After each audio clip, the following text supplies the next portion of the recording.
Bonjour à tous, Mathéis Mouflet, analyste pour XTB, c'est un plaisir de vous revoir cette semaine pour votre émission Matières premières et fondamentaux. Alors, cette semaine, on va voir l'or, le WTI, donc le brut léger américain, le café et le gaz naturel. C'est parti. Alors, on va commencer par l'or. Et donc l'or, envers et contre tout, il monte. Il monte parce que hier, on a eu la décision de la baisse des taux par la Fed de 50 points de base qui a propulsé l'or au-dessus des 2600 $, alors que je vous rabâche depuis plusieurs semaines que la saisonnalité en septembre est mauvaise pour l'or.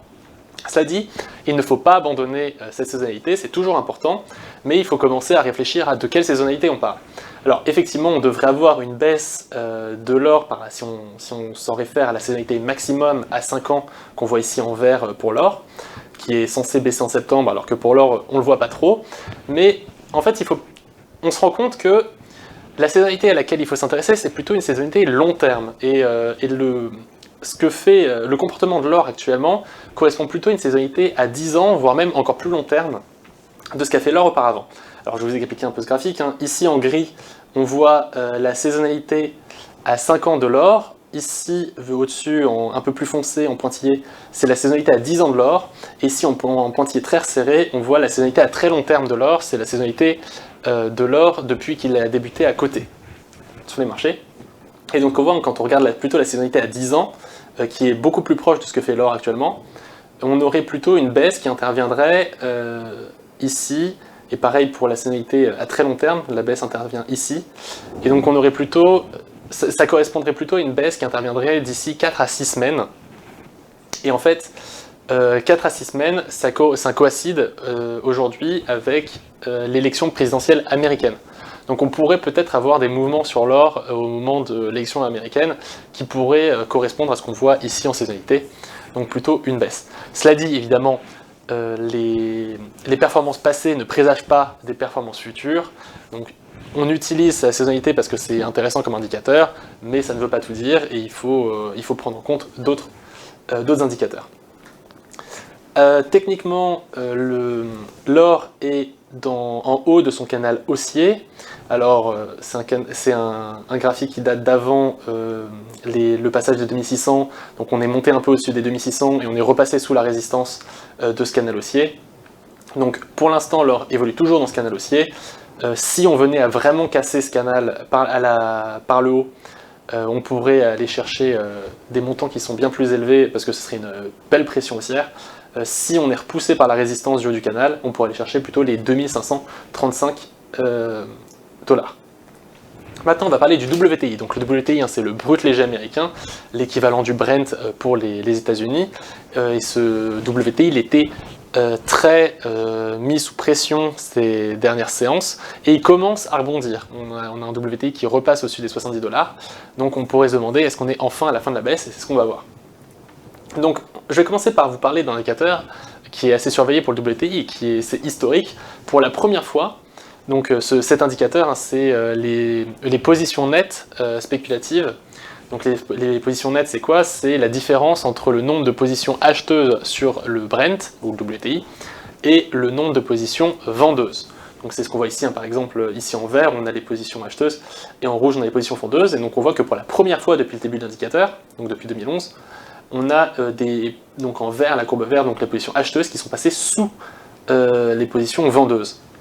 C'est ce qu'on voit aussi ici, donc en pointillé rouge, où on a les positions nettes, donc cette différence, qui est pour la première fois passée en négatif, donc à moins 33 000.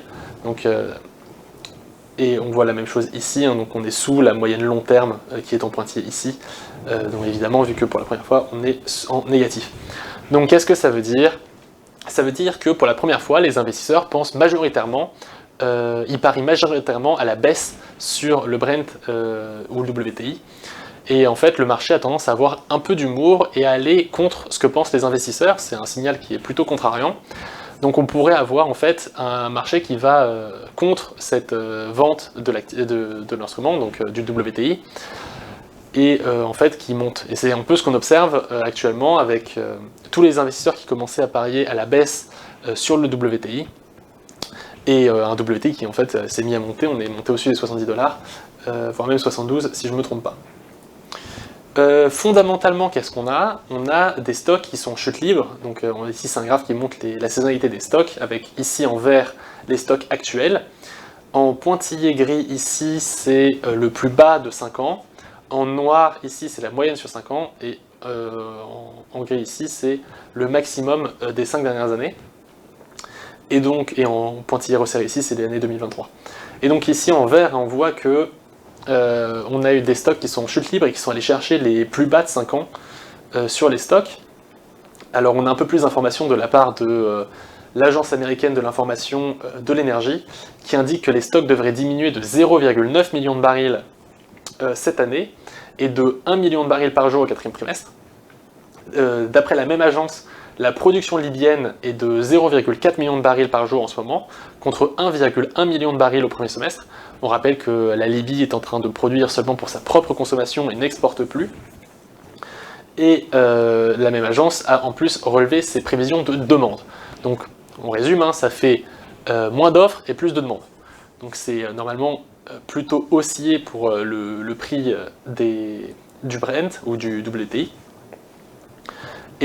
Mais pourtant, même si on a effectivement un pétrole qui a un peu monté ces derniers jours, on est toujours sur des cours qui sont plutôt bas. Alors, pourquoi? Alors déjà parce que le stock, ici on le voit, il a arrêté de baisser, et il pourrait même repartir à la hausse. Donc dans ce cas-là, ça pourrait reprovoquer des pressions plutôt baissières sur le cours. Et on a un autre indicateur qui est le crack spread.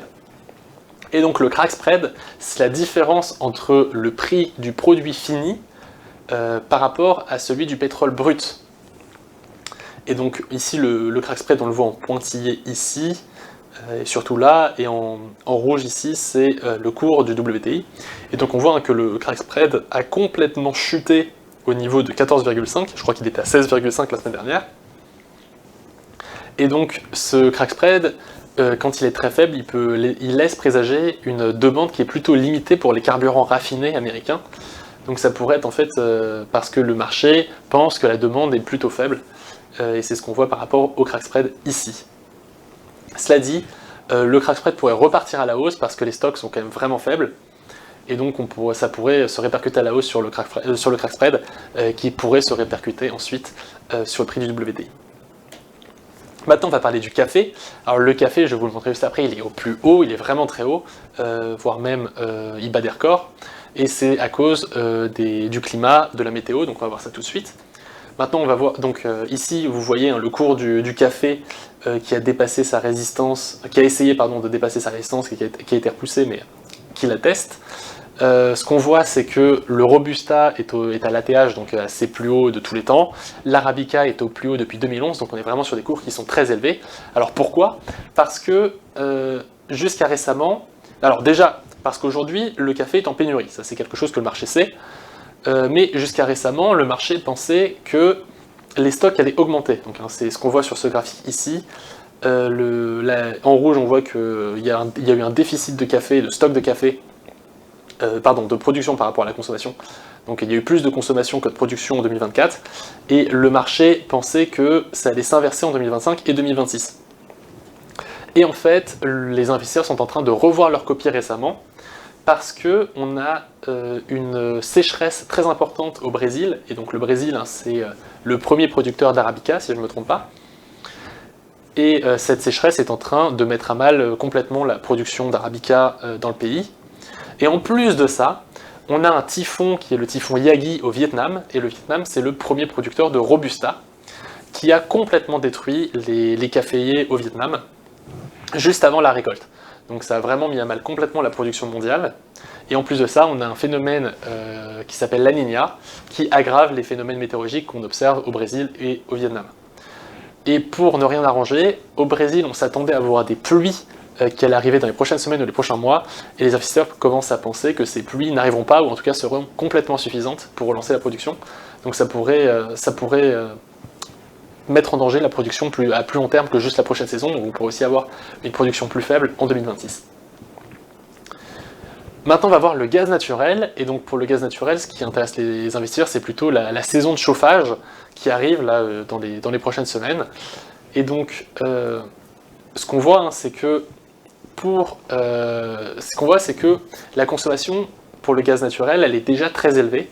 Sur ce graphique, on voit la production moyenne des 5 dernières années de gaz, avec donc en bas en gris, c'est le plus bas de 5 ans, en haut en gris, c'est le plus haut de 5 ans, et en vert, c'est la consommation actuelle. Donc on voit qu'on a une consommation qui est plus élevée que le plus haut des 5 dernières années. Pour le gaz qui est juste pour l'électricité, il est au plus haut, il est au niveau des plus hauts des 5 dernières années. Et par contre pour la production, elle avait tendance à être plus haut que le plus haut des 5 dernières années, mais c'est plus le cas, maintenant elle est juste au niveau du plus haut des 5 dernières années. Et donc ça a quoi comme conséquence?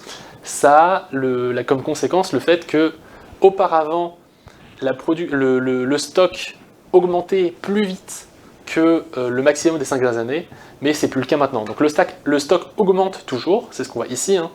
Donc en rouge vous avez le stock de l'année 2024, en vert vous avez le stock le plus haut des 5 dernières années, en bleu c'est la moyenne des 5 dernières années, et en jaune c'est le plus bas des 5 dernières années.